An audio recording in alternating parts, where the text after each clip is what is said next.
नमस्ते and welcome back. Home improvement हम चाहते तो हैं, कई बार समय, कई बार पैसे या कई बार जस्ट ऐसे ही छोड़ देते हैं। डेली लाइफ के छोटे छोटे होम इम्प्रूवमेंट मैं आपके साथ शेयर कर रही हूँ।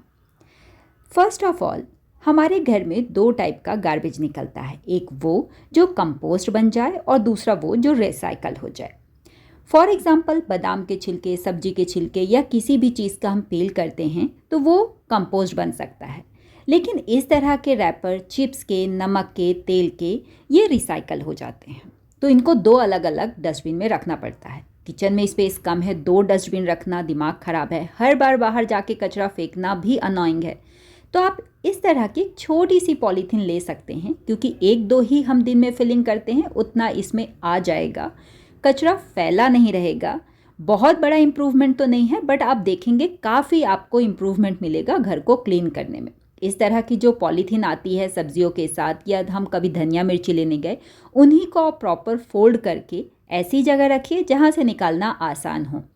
फॉर एग्जाम्पल, जहाँ पे मैं गार्बेज बैग रखती हूँ, इस तरह के कैबिनेट के डोर में अंदर की तरफ, तो पीछे की तरफ छोटी पॉलीथीन और सामने की तरफ बड़ी रख लेती हूँ, और आसानी से दोनों एक साथ निकाल के मैं अपना ये छोटा सा काम मैनेज कर लेती हूँ। धनिया, मिर्ची हम वॉश करके इस तरह से रख देते हैं सूखने के लिए, लेकिन अगर वो 4 घंटे भी बाहर रह गई तो आप देखेंगे कि जो मिर्ची है वो लाल होना या पीला होना शुरू हो जाती है। तो धोने के बाद अगर इमीडिएट बॉक्स में रखेंगे तो गीली रहेगी, सड़ने का डर है। आप इस तरह से ना कॉटन का कपड़ा रख लीजिए। साफ़ सुथरा रखेंगे तो हाइजीन का भी कोई दिक्कत नहीं है, और एक्स्ट्रा मॉइस्चर ये कपड़ा एब्जॉर्व कर लेगा।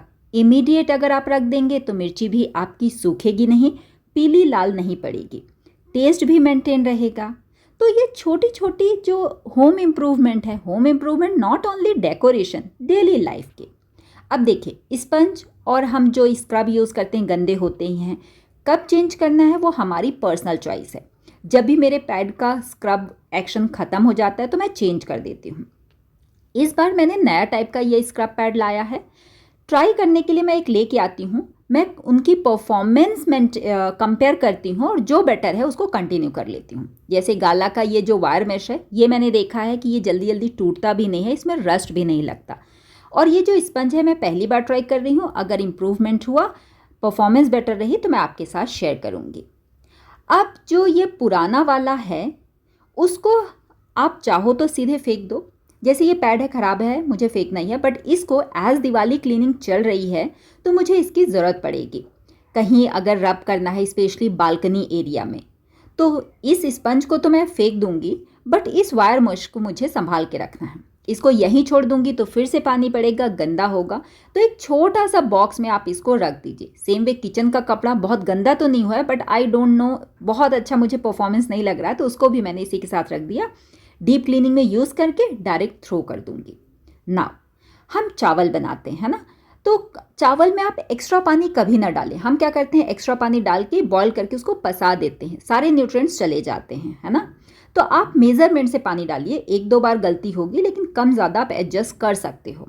इस तरह से जो घी निकलता है वो मैं छन्नी में छानने के बाद इसी तरह रख देती हूँ, और इसको इसी चावल में काइंड ऑफ खंगाल देती हूँ, तो सारा घी इसी में चला जाता है। आप चाहें तो इसको केक या बाकी चीज़ों में यूज़ कर सकते हैं।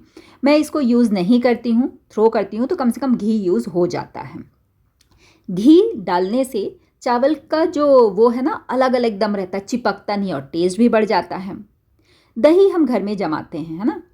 जिस पतीले में आपने मिल्क बॉईल किया है उसकी चारों तरफ मलाई लग जाती है।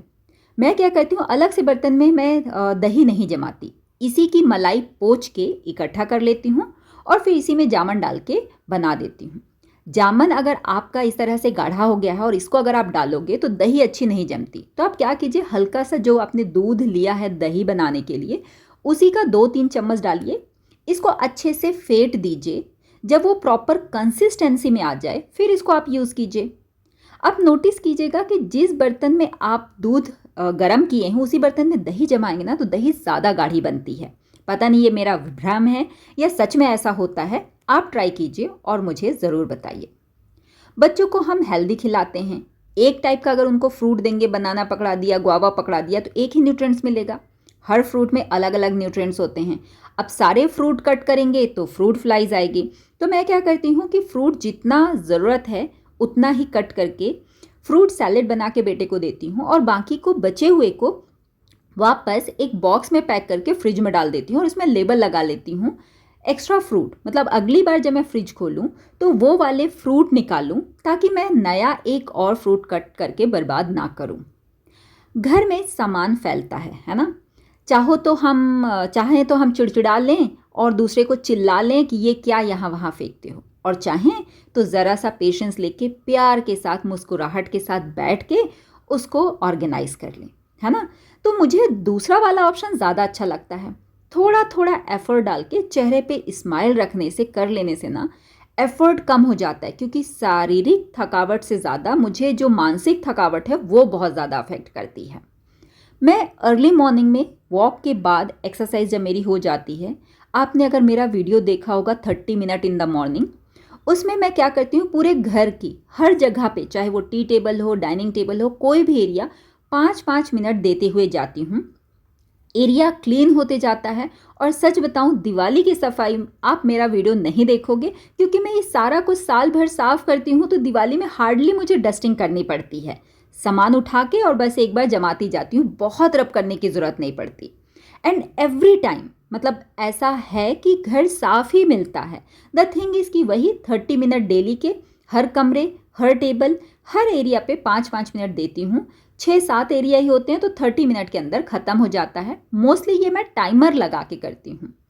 कोई भी एरिया मिस है तो आपको अच्छा नहीं लगेगा डेफिनेटली, राइट। तो एक सिंपल सी हैबिट बनाइए कि जो एरिया मिस दिखे उसको इग्नोर करने के पहले ख़त्म कर लीजिए। चीज़ें आपके पास कितनी महंगी, सस्ती, ब्रांडेड है, इससे फ़र्क पड़ता होगा, बट आपने उसको कैसे रखा है इससे कहीं ज़्यादा फ़र्क पड़ता है। लास्ट टाइम मैंने स्टिचिंग की थी, उसके कुछ ऐसे कॉटन के कपड़े बचे हुए थे। मैंने सोफ़ा कवर बनाया था, तो उन कॉटन के कपड़े को आप अच्छे से क्लीन करके फोल्ड करके टिश्यू की तरह यूज़ कर सकते हैं। मोस्टली मैं इसको अपनी ड्रेसिंग टेबल पे अब रखना शुरू किया है, ताकि कभी काजल पोंछना हुआ, लिपस्टिक एक्स्ट्रा हो गई या कुछ भी, तो ये वाइप करके फेंक दूँ और टिश्यू पेपर ज़्यादा वेस्ट ना करूँ। हमारे पास इस तरह के बैग होते हैं जिसके जो हैंडल होते हैं वो पतले होते हैं। हैवी सामान उठाया तो हाथ में चुभते हैं, है ना। वज़न उठाने पे चिड़चिड़ होती है। तो जो आपकी पुरानी ड्रेस है, अगर उसमें बेल्ट है तो उसको आप कट करके अलग कर लीजिए। इसको आप रिसाइकल में ले सकते हैं। इसी से आप हैंडल बनाएंगे तो ये चुभेगा भी नहीं, कॉटन का है तो मजबूत भी रहेगा और प्लस ना सॉफ्ट रहेगा।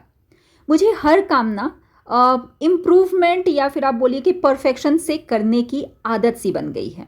तो जब मैं हैंडल भी लगाती हूँ ना, तो उसको प्रॉपर मेज़रमेंट के साथ पेन से मार्किंग करके, सेफ्टी पिन लगा के, ऐसा कि वो टेढ़ा मेढ़ा ना हो, क्योंकि एक बार स्टिच हो जाएगा तो प्रॉब्लम क्या होगी, फिर से उसे उखाड़ के लगाने में शायद डबल मेहनत लगे। तो मैं एक बार ही 5 मिनट एक्स्ट्रा देके उसको परफेक्ट करना ज़्यादा प्रेफर करूँगी।